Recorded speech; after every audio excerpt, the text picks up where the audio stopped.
Your vibe attracts your tribe. That's something that I say 18,000 times I go live.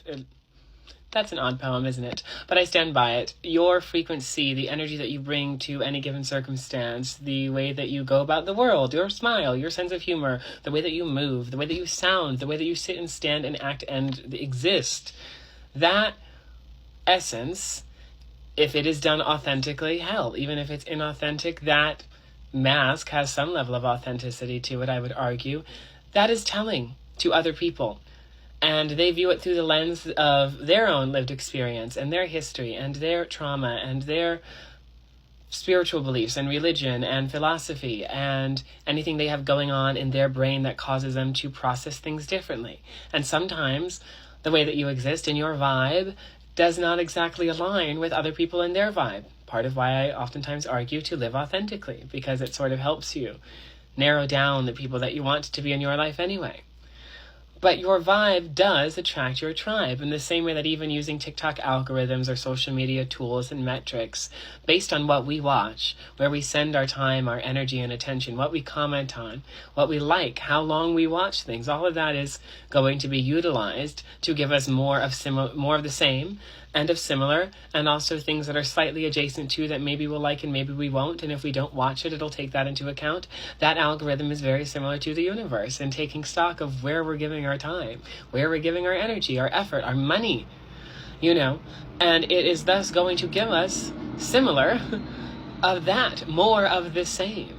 And so when I go about my life and speak openly and forwardly about liking the arts and creativity and performance, and I speak openly about trying to lead with kindness, but also being firm with boundaries. When I speak candidly about the different ways that I perceive the world without shame, I find people who honor that, find people who are doing the same, find people who might challenge me in a different approach that they have based in similar principle, and I can collect my tribe. But if I were to not do that because I were worried about what society at large or the people in any room that I might enter could potentially think about me that might be perceived as negative, if I'm going to change my very way of being and not engage in the things that bring me joy and not speak my truth and not live honestly and not express myself, well then at some point there's going to be a crack in the facade or a crack in the mirror. I'm going to slip up, and then these people not only wouldn't like me because, to be frank, they wouldn't have liked me anyway, which is why I did that in the first place,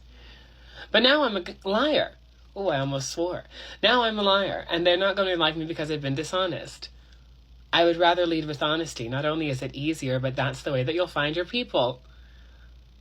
If you don't say, I really, really like old movies, and I love musical theater, and I love reading books or taking long walks out in nature or going camping or fantasy movies or celebrity memoirs or crispy glasses of white wine or raindrops on roses and whiskers on kid. If I never sang that, then Julie Andrews isn't going to be knocking on my door now, is she? The queen that she is.